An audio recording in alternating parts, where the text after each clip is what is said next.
I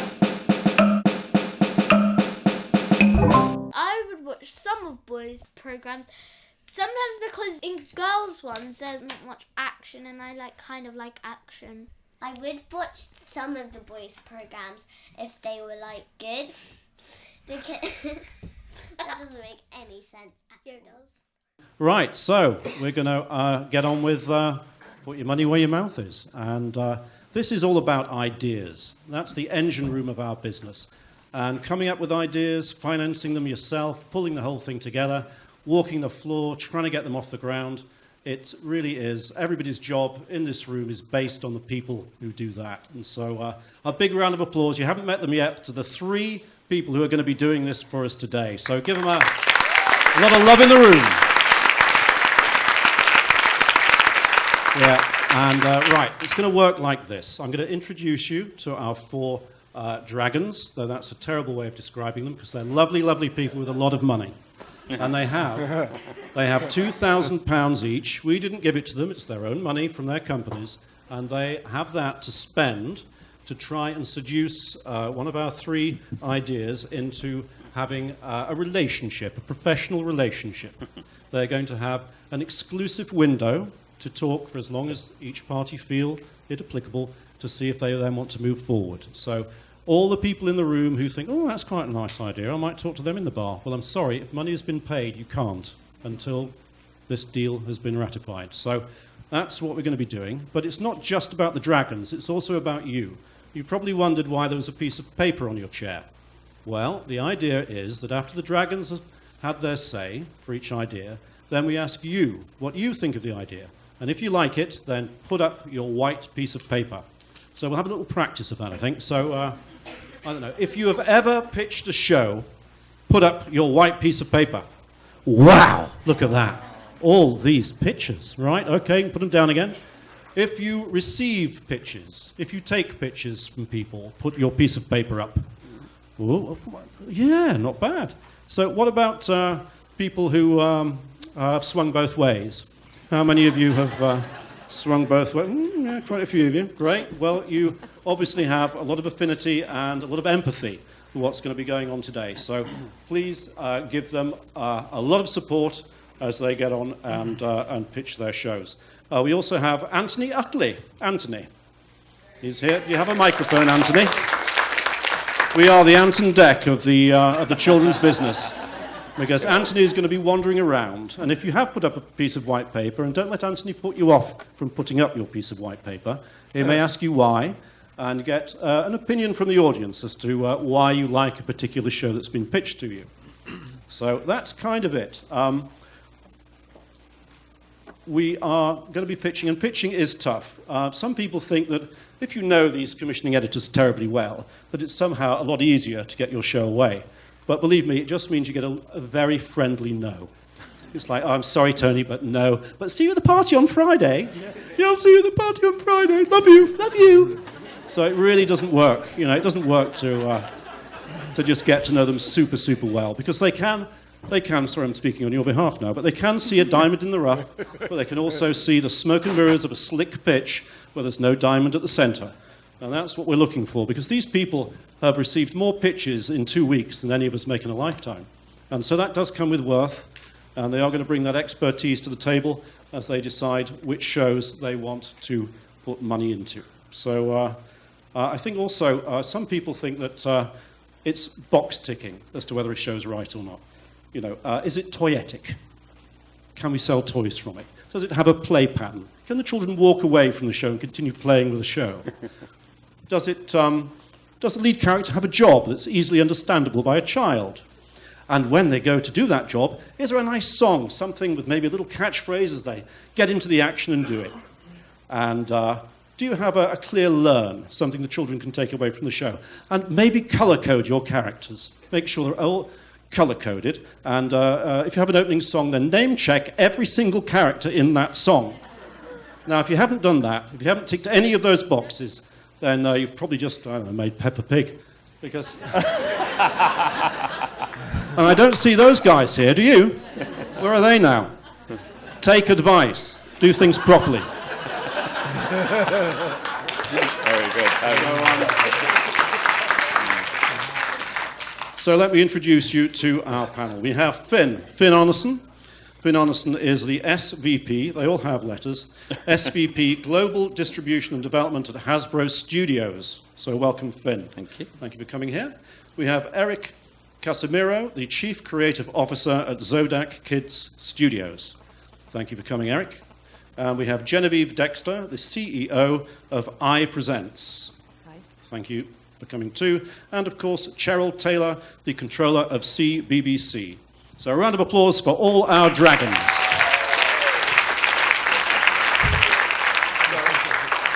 So guys, what do you look for in a pitch? Do you want to just say a little something so that our pitchers can get the measure of you?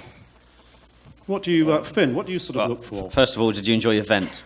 Did I enjoy what? Your vent. My vent. Oh Brilliant. yeah, I did enjoy that. Yeah. I've had that pitch. I wrote that this morning. I think you summed it up. You know what? We are always being accused of box ticking, and we're always accused of putting things in boxes.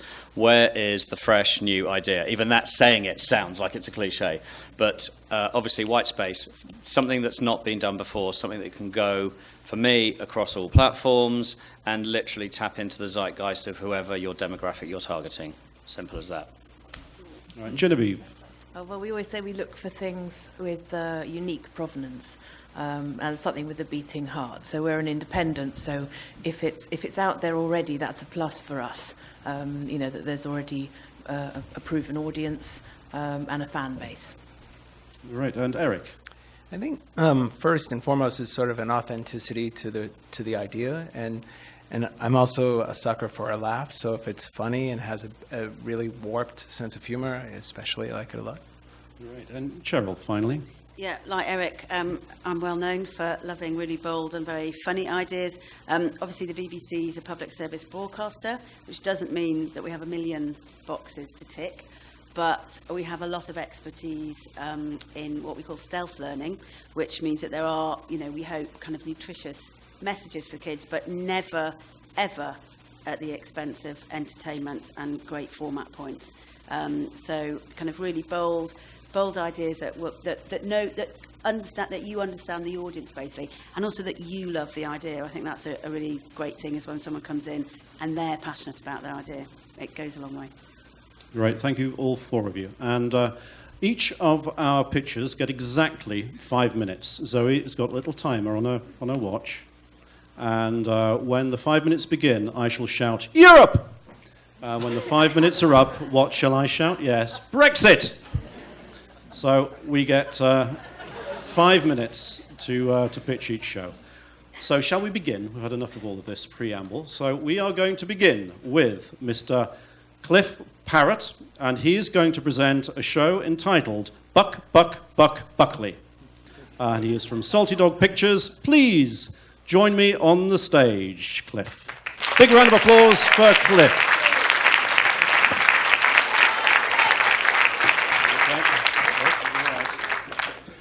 All right, let's just make sure you're all ready and prepared. You've got your bit of paper there. You're all set. You sure? You ready? Yeah. Do you want a hug? Yeah. Oh, thank you. Oh, I feel much Be all better right, now. be fine. Oh, good. Yeah. Okay. Thank you very much. Hello, everybody. I'm Cliff. No, you can't do that. I've got to shout Europe. Okay, sure. You ready? Okay. Ready. All right, we're ready. Ready? All right. Europe! Hello. Hi. Yeah, I'm Cliff. I'm the other half of Salty Dog Pictures. Our producer, Deirdre, would love to have been here, but she gives her regards. We're here to promote our pitch, our first show in a while. This is a show called Buck, Buck, Buck and Buckley, Chickens at Law. It's a comedy show about an underdog chicken named Bo Buckley, who's naive or in denial, or both, about the odds that are stacked against him from achieving his dreams. It's a 100% character-driven show about four friends, Bo Buckley, Mitch Snapper, Stella Whitetail, and B3. Bo naively assumes that if he works hard enough, one day he'll make partner, hence the show's title, Buck, Buck, Buck, and Buckley. It all takes place in the city of Los Gameyville, which is inhabited by animals of all sorts. They talk, have jobs, they commute, go to dinner, etc. There's no humans in it. Instead of just kind of reading off a laundry list of what the show's about, it's probably easier to get a feel for it by walking you through a bit of the story. So, this is Boring Bore. Our friends must attend a mandatory seminar held by the most boring lecturer in the history. How will they stay awake? Here's our heroes, B3, Stella Whitetail, Bo Buckley, and Mitch Snapper, as they begin their 12 very long hours of seminar held by the notorious Sergeant O'Sargent. He's going to read the entire 52 dusty volumes on mollusk law, nonstop and in monotone. And if anyone is fool enough to even think about falling asleep, well, they will be immediately escorted out of their seat, zoot, and unceremoniously hogtied by a hog no less, and ejected from the lecture hall in an undignified manner, getting shot out a window. Okay, so here they are. Gee, fellas, what are we going to do? There's no way we can stay awake for 12 hours with Sergeant O'Sargent droning on. Never fear, Bo Buckley's got an idea or two. As Sergeant O'Sargent does his worst or his best, just droning on and on and on, and attendees are getting ejected left, right, and center, Bo puts his ideas into action. And the first one is toothpick eyelid props. But even these sturdy wooden picks are no match for the sergeant's awesome powers of boredom. Poing, off screen, someone gets hit and they scream out. They try to get a couple more of Bo's ideas in, like painting eyelids on top of their eyes, slapping each other while they fall asleep, but nothing is working. That is until Bo comes up with another great idea. The power of distraction. With a crumpled up piece of paper, they will just play a friendly game of table football on the sly. What could go wrong? So you'll have to see the rest of it when we hopefully make it the series. What's a character-driven show without great characters? First one is Bo Buckley. He's our hero. An underdog that everyone will root for. He's basically a goony goober who vastly overestimates his intelligence, his skill level, and every other ability. And this is what gets him into hot water, but he's got some good friends to back him up. And his best friend is Mitch Snapper, the hot-headed underachiever. Even though he dons a shell and has scales, he's thin-skinned. He assumes everyone is talking behind his back, and they are. Then there's the cheerful Stella Whitetail. Nothing gets her down, or at least that's what she likes the public to see. She's the group's cheerleader in its sunshine. But don't be fooled by her perky demeanor. She can be a formidable foe. This is B3, or Bob Buck III, or Buck Snot to his critics. He's a classic boss's son. He, Bo, and the others have known each other since they were hatched. He was hatched. They all went to school together, and it was B3 who got them their first law jobs at his family-run law firm. But with the direct understanding that they will be doing all the work for him. This is B1. This is B3's family, B1 and B2. B1, or Bob Buck, as the old stodgy rooster that started the law firm many, many, many years ago. B2 is Bob Buck's father, Bob Buck Jr. He plays the part of a successful solicitor. He just never actually does all that stuff like working. The show primarily takes place in two locations, the law office and the Los Gameyville District Court. In the law office, you'll see Miss Gamely, if you can see her through the ever-present swarm of flies. She's the one who keeps the office running. In court, we'll see characters like the incompetent Judge Smales, the snail, the overbearing Clerk Clausen, who actually makes the decisions in the court. Debonair yet... Exit. Well, Nearly there. How far have you got to go? I just got 2 more slides. Okay, let's do it. Okay, great. Be quick. Okay. So, like I said, the world of Buck and Buckley's characters and all that stuff, the heroes, and all the other crimes and the different names we have for these characters, is fertile ground for a lot of stories. We've got quite a few of them. The premise is done right now. And the thing practically writes itself because there's a lot of really good characters. The show is very much still in its early stages of development. We really like to get in early with a broadcaster or a developer to hopefully get the process started and tailor it towards whatever brand that the broadcaster is going for. But thank you for listening, and hope you like it. Great. Well done. Thank you.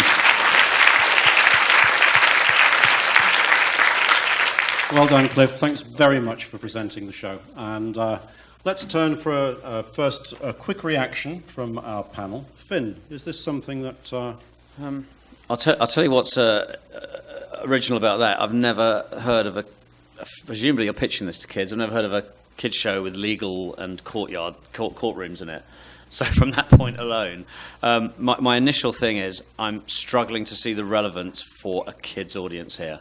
Again, I think, we're not box ticking here, but it's like legal. It says it takes place in the courtroom and it takes place in the town.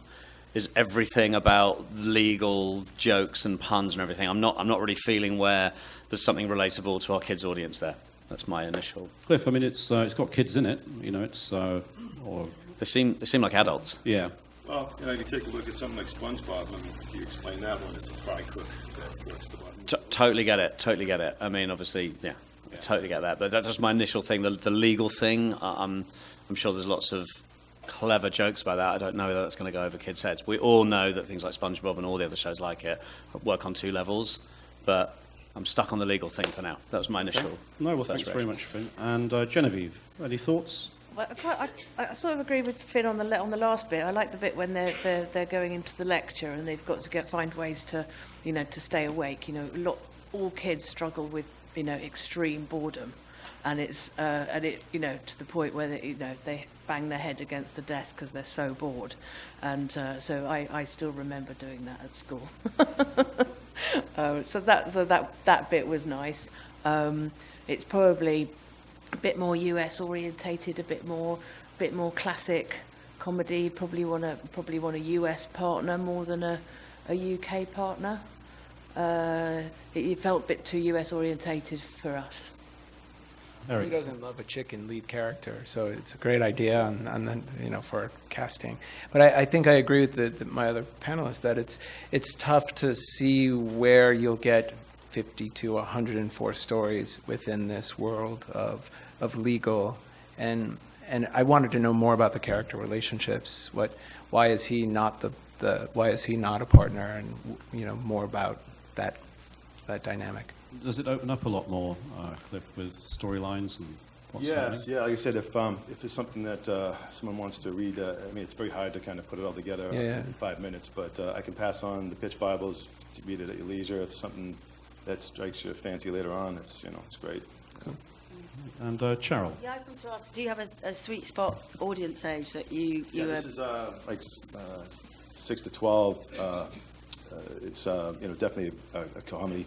Like I said, the thing is just it's set up in a law firm. It's and court thing, but at the same time, it's really about these characters and their relationships and the stuff they get themselves into and these clients that they represent. So we're not going to be teaching kids the ramifications of the legal process. It's about situation comedy. These guys get themselves into way over their heads, and then how do they deal with it?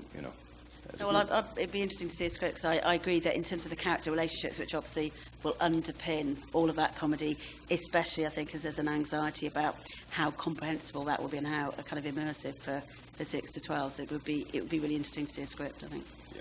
If this is character-based comedy, you need to make sure that your relationships between the characters is super funny, because that's what you're going for here. You are going for that slapstick, Exactly. funny, comedy-driven prime-time show, right? Yes. So it's all about the relationships you've got within the characters, which obviously we haven't seen in the 5 minutes. But That's Okay.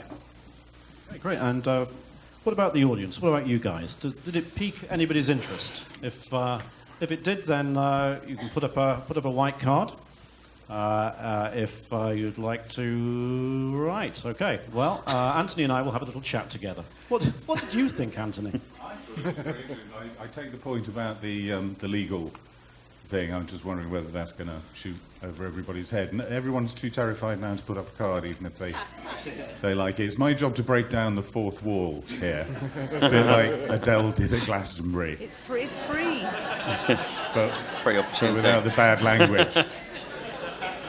Oh my God. I'm doing this for. Carl Woolley was meant to do this. Oh, there's a gentleman there. Carl Woolley was meant to be doing this, but he couldn't do it, so I'm doing it. I'm not as funny as him, but I'm considerably taller. David Holt would like to, the well-known voiceover artist, would like to. Yes, Cliff, my question is, I liked it, I like the look of it because it reminded me a little bit of Top Cat and that sort of thing, but where is it set? Is it in the UK or is it American? Well, it's like you said, if you just want to keep on drawing it back on something like SpongeBob, it's in a place called Los Gameyville. I mean, it's something that where you can have it has its own kind of location. And if you, like I said, if a UK broadcaster or somebody would want to get involved in it, this is where I say it's early stages. And if someone said, we'd like to have it skewed this way, and we have barristers, maybe put the wigs on the judge and all that stuff. That's the stuff that we can work out as it gets developed. Like I said, it's very much like I said, it's a comedy-based, character-driven show. And so there's mostly developed. It's going to be characters, their relationships, and the situations they get themselves into. Like I said, I put off 8 quick story springboards on this thing, and the stuff was writing itself. It was just dripping off the pen. So, like I said, I think we could, definitely put a strong show together, depending on who we're partnering with. And I could see the potential in the relationships between the characters just from the images that you put up on the screen. So, cheers, thanks. So David's well versed in getting into a booth and having to make these things come alive. So it's good to hear from you. Thank you. Anybody else like to? Do you want more? I can do half an hour. So I think let's see if our dragons. If anybody wants to take a conversation further on the show, and okay, well. I think Cliff's very passionate about this. I think that's what's come across. He really believes in it. So I'd be willing to put in 20 quid at this stage just to have a conversation about script. I think if he's that convinced that those characters can, in a sense, transcend what we think might be a little bit of a tricky precinct for 6 to 7-year-olds, I'd be interested in at least having that conversation. That's great. So you have Cheryl Taylor wanting to talk further for £20. That means, a round of applause. Thank you, Cheryl. You get to buy her a drink with her own money. So I tell you what, it's more than most of us get. I tell you, take it, be happy. Anybody else want to trounce Cheryl? Never said that before. Never thought I ever would. But. I've been trounced many times. I don't want to trounce Cheryl, but chickens are funny, right? Cow and chicken. Any other chicken shows? Okay. Chickens are funny. You got to find where the funny is within those characters. And again, I kind of want to have a further conversation with you just to talk to you about that whole premise. So. I'm going to do it. 30 quid. I'm going to do it because we need to talk chickens and we need to talk context in terms of the kids' entertainment industry. So for 30 quid, which is a bottle of white wine, I'm up for it. Okay, that means you can't talk to Cheryl anymore. I'm trounced. I'm absolutely firmly trounced there. You've been trounced. I'm glad that I've prompted 30 quid Let's talk for comedy you. character chickens. Sounds great. So you're in there with Hasbro Studios. Yep. Well done. Congratulations to Cliff. Thank you very much. Right, and now it's pitch number 2. We are going to hear about New Girl on the Block, and it is going to be presented by Tim Bain and Tony Cook, 2 guys who met for the very first time at CMC 4 years ago and became best friends. So Tim and Tony.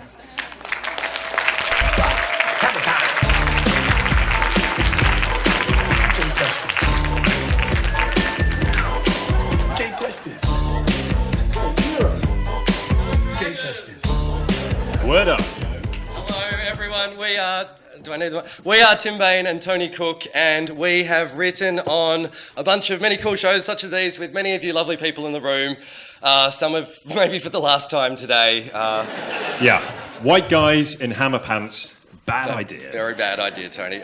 We'd love to tell you about our new show, New Girl on the Block, which is it's a comedy drama aimed at 8 to 12-year-olds and their families.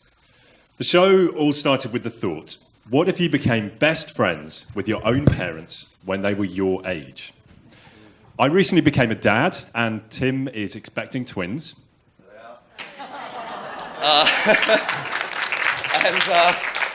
And we're starting to wonder what we're going to tell these kids about what we were like as teenagers and what we'd never want them to find out. And we realised we actually know very little about our own parents, what they were like as teens. So for the purposes of today, we asked them. Apparently, my dad, there he is, he wanted to be a ping pong champion, or if not that, then cure cancer. And my mum over on the far right well, I was really pleased to hear that she was elected class captain, but horrified to discover she was boy crazy. She had crushes on Mick Jagger, Paul McCartney, and every guy at school, apparently. Wasn't good to hear. But what if we could really have known them as teens? In our series, 13-year-old Kylie gets that freakish opportunity. Kylie, yes, named after that 90s pop star by her embarrassing parents, is winning at 2016. She's got her own online vlog with millions of followers in which she sings solo and dishes out advice to teens all over the world. But, amazing as she is with her digital fans, she's not great with actual FaceTime. She keeps flaking out on her best friend Corey, and her relationship with her parents is shaky to rubbish. Yeah, so her risk-averse, control-freak dad is determined to shift Kylie's focus away from the screen and concentrate on getting ahead in the real world. And her mum is this over-enthusiastic fun mum who insists on sharing the best years of your life with Kylie and trying to make surprise cameos in her vlog. Kylie's got this inkling that maybe her parents are such hopeless tragics because their early dreams of music stardom crashed and burned. Then, one day, when Kylie's MacBook Pro bites the dust and she's forced to use her tight-ass dad's Stone Age laptop, she finds a portal to venture back and forth to 1991. Where she soon discovers the 1990s suck. Garish fashions, terrible hair, crappy video games. David Hasselhoff is still a thing, and there's no Wi-Fi anywhere. Which means your social circle's constrained to the tiny handful of friends you can scrape together at school. Yep, Kylie's gone from Zoella to zero. In our first episode, she desperately tries to find her way back to 2016. But before she does, she discovers a few things that entice her to return. So she meets a girl nicknamed Minnie, who's a barrel of laughs, and she wants to audition for this brand new teen garage band, but she lacks the confidence. And Kylie, who is the queen of self-help, sees a project. Then there's this boy, Jason, who engages her in actual conversation and even makes her a mixtape, in stark contrast to her 2016 crush, who only communicates via emojis and peck pics. And then there's this garage band, Vocal Recall, a cool group of young rockers whose edgy lead guitarist, nicknamed Cruz, sees Kylie's potential. Then, finally, the big shock. Kylie realises Minnie and Cruz are her own future parents. Stunned, intrigued, still trying to figure out how these two cool kids became her lame-ass folks, Kylie decides she has to spend a bit more time in 91. Soon she's juggling two lives between two worlds, twilighted between two guys in different time zones, getting inside dirt on her teenage parents she can use in future disputes, and trying to prevent chaos when her best friend Corey finds the portal, crashes the party, and starts geeking out on all the 90s kitsch. Kylie constantly needs to be careful not to blow her own cover by trying to fit into this strange new decade, tragically attempting new fads like rollerblading or nailing that awesome new hairstyle like a boss. We don't want to get bogged down by space-time continuum sort of stuff. This is a show about friendships, much more than it is about time travel headaches. But before too long, Kylie does realise that maybe if she uses the do-it-yourself attitude of Generation YouTube, then maybe she can help her parents' band actually achieve the success she knows they never got, and maybe help to fix her dysfunctional future family. We'd love to make a show that tweens can share with their parents, celebrating the positives and not so positives of two contrasting decades, before and after the internet. We're keen to feature an original song in every episode as Kylie helps Vocal Recall find their jam. Are they grunge, boy band, metal, pop, or punk? New Girl on the Block mixes a fun fish-out-of-water situation, the fantasy fulfillment of stepping into another world, and the drama of flipping what you know about your family on its head. It's the warmth of Gilmore Girls, the creative aspiration of Glee, the time travel hooks of How I Met Your Mother, and of course, a healthy dose of raw emotion a la Dawson. Yes. We've hit Brexit, but... Okay.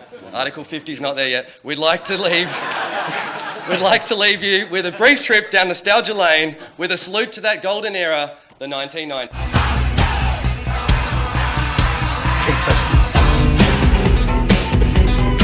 Can't touch it. But don't look back in anger. I heard you say. Chicken to the fire. I see ya. Hold tight. Back the streets back. All right. Well done.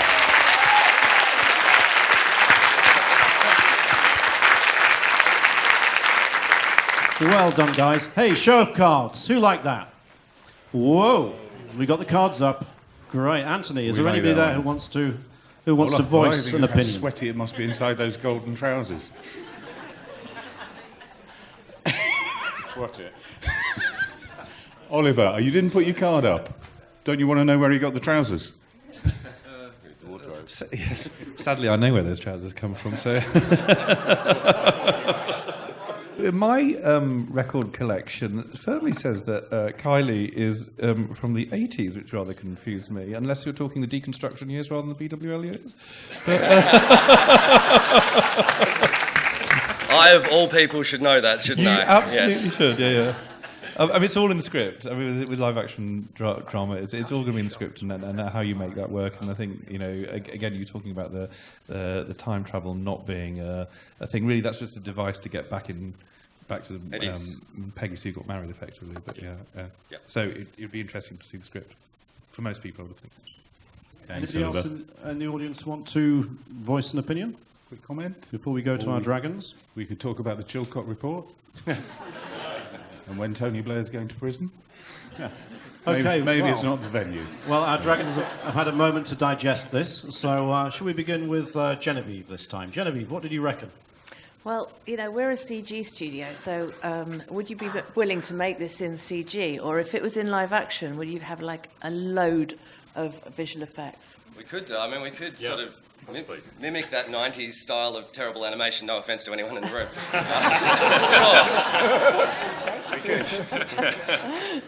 Yeah, we'd kind of need to get a lot of that in there for us to come on board, yeah. Okay. Right. Eric, is it more along your line of thinking? Absolutely. This is Oh, right. This is I love these kind of time travel people out of place. You know, it was not a fond decade of mine, but there's plenty to lampoon. So I think you guys have touched on something that has proven itself in commercially with you know the '70s show being something looking back, Happy Days being something that look back. I think this is really a smart pick. Sure. And Cheryl. First of all, I'd like to say brilliant pitch. Well done. I think to come on, dressed like that and really evoke, in a sense, the kind of subject matter of what you're pitching. Nice touch with the kiddie shots as well. Fantastic. Get everyone's sympathy. New dads, were really clear. You obviously know exactly the buttons you want this to press in both an adult audience and a kids audience. I think very entertaining, comes across really, really clearly. I think for CBBC, we're always looking for, you know, fresh comedy. And at the moment, as you know, we've just gone to extended hours, which are doing pretty well for us. So we believe, we haven't got all the data in yet, that there's quite a big co-viewing audience happening between 7 and 9. So I would say this is the kind of show we'd love to be talking about. Cool. But well done. Going well, great. And Really Finn. Yeah, agree. That great pitch, guys. That was very clever, and you can tell that your pitch writing was right on point. So that was really good. Unfortunately for us, we focus on animation. We do live action movies. The last '90s throwback, which was Gem, which wasn't so successful for us. So we're kind of out of that game for now. So we're wholly focused on animation. But I have to say, it was a very clever pitch. Your words and the way you presented it. I think you guys are clever writers and clever pitchers. So good luck with these guys. But as in the Dragon's phrase, I'm out. Right. I'm out. Okay. I've got to say it. Thank you. Okay, so we're time is pressing. So who's going to put some money up? I'll put 250 quid in. Whoa! Well done. 250. Is that in 91? 1,000.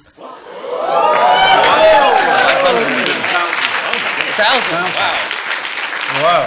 Okay, so you got the balls, Eric. Wow. We've only got, Eric, we've got one more pitch. You've got one more pitch. Is that right? Yeah. We've got one more You've pitch. got one more pitch. And we We'll have be moving two, quickly. Come two on, you've got a grand window spent. here, Eric. Come on, Eric. 1,050. 1,050. I might need to haggle. What, So did you- Melissa, Helen Buller. Do you think I should go up? We are very team oriented at BBC. So Helen the Buller, current- Melissa, hands up if you think I should go up. Up, okay. 1,500. Let's cut to 1,500. them. Okay. Let's go for it. Come on. 1,500. Eric, 1,500. You're up against 1,500. But I have one more still. Do it. Yeah, 1,750. 1,750. Okay. Okay, so we're now in the position where if I go to £2,000, which I probably will, If Eric does the same, then obviously we're at impasse. But what I would like to offer, you know a lot of the team already, so I'm going to go to $2,000 and remind you of the fantastic editorial support, the brilliant marketing campaign, all that firepower that BBC has. I think it's a great pitch. So $2,000 for me. $2,000. Okay. Now, can we break the rules? I mean, if Eric really wants this, can he go above $2,000? We've got 10 minutes left. Okay, I'm out. It's Cheryl's. Okay, Cheryl. Okay, well done, guys. You've got it. Okay, great. Right. Thank you. We're doing a shake. Yeah, hug time. Okay, we're running short of time here. It's turning into like a MIPCOM meeting where you're in, you're out. It's right. So now we're going to have our final pictures, and it is their first time at the CMC. We're going to meet two ladies called Anne Wilkes and Emily Howells, and they are about to pitch us a show called David and Lawrence. Please do come up and join us, ladies.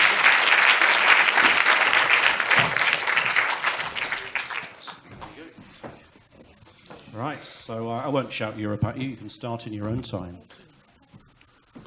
Lawrence is a man with a moustache.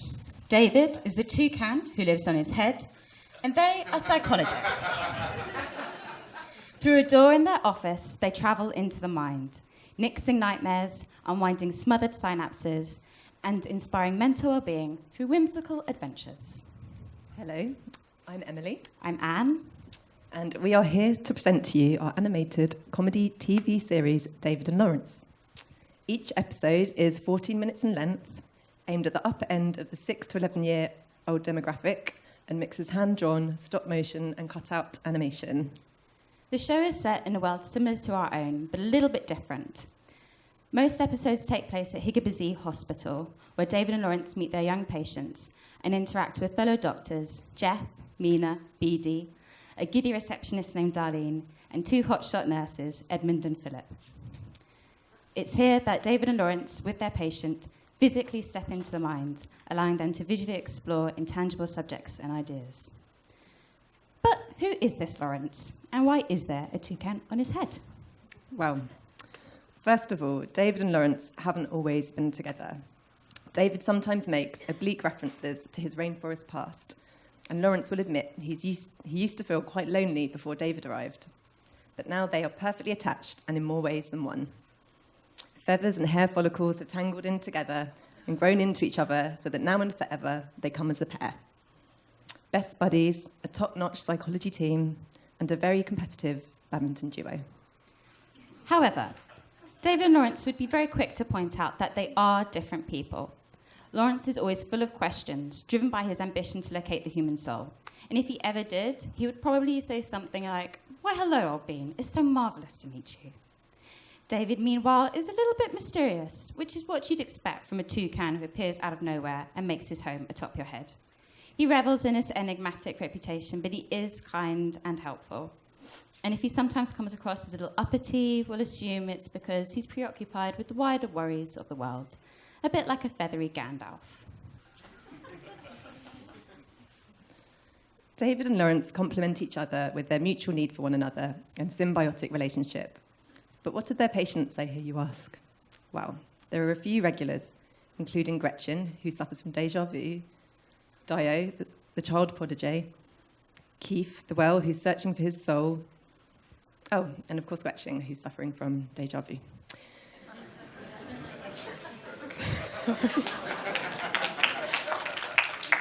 But we'll just tell you about Ada and Daphne for now.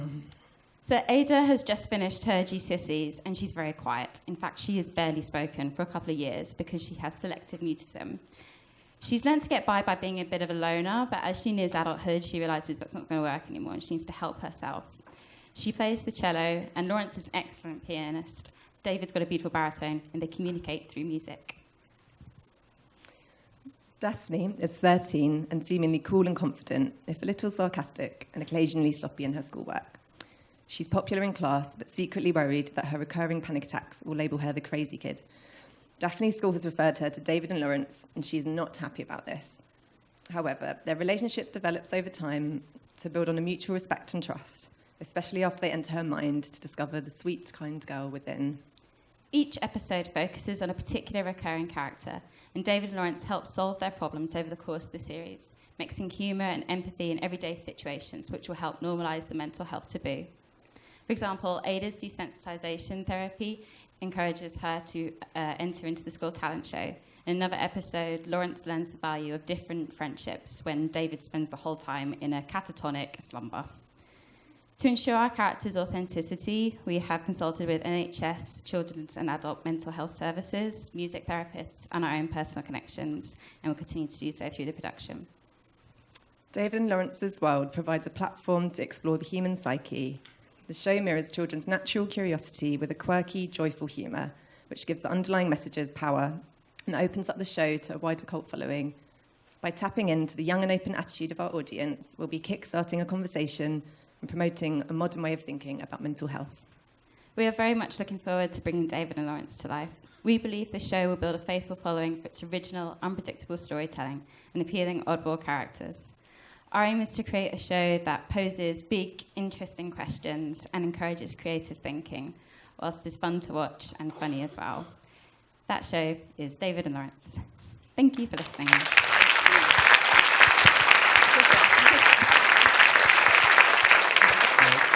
Congratulations, that was a wonderful pitch. And let's have a quick show of cards. Who liked that one?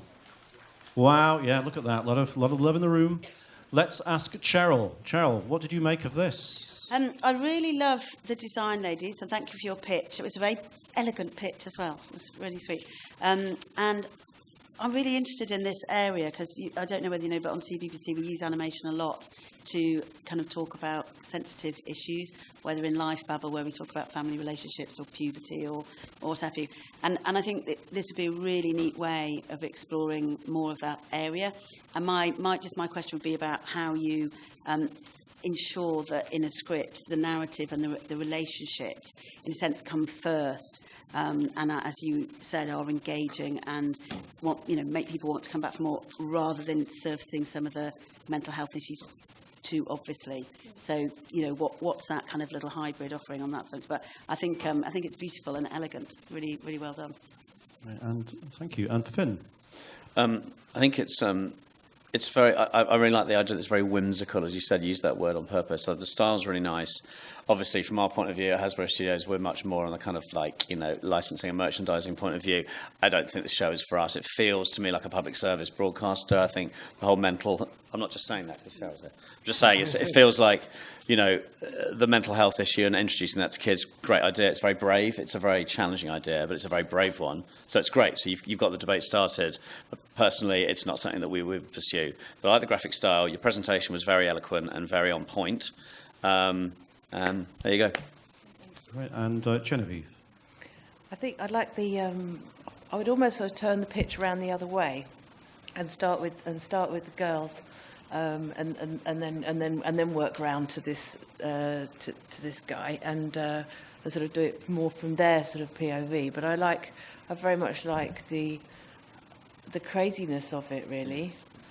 I think we'd like to have another look at it. It's boding well. So, Eric. I agree with everyone. It's really beautiful. It's the intention is really lovely. For us, where we need to commercialize our properties and bring them around the world, it's a tough sell for us because it is dealing with a very important issue, but not something that everyone wants on their air.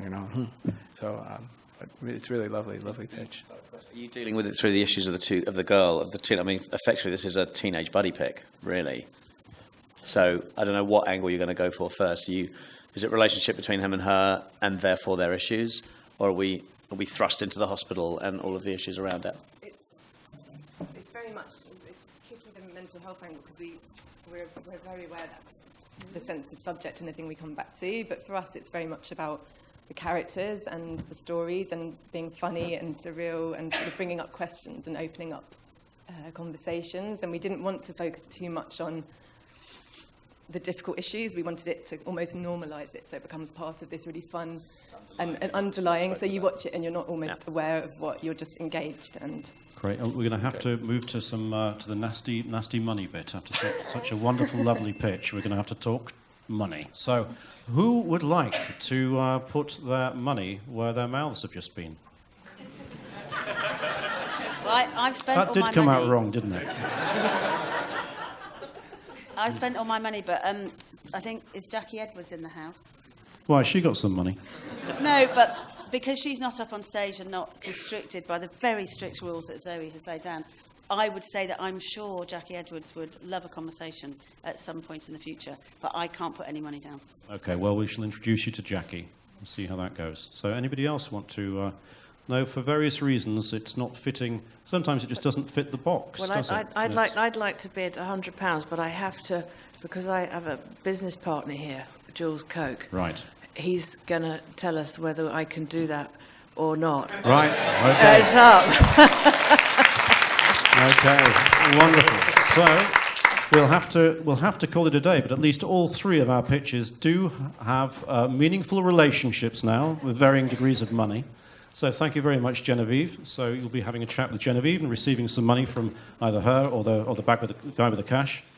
And thank you very, very much to all our dragons who've been here today. And thank you very much for doing this.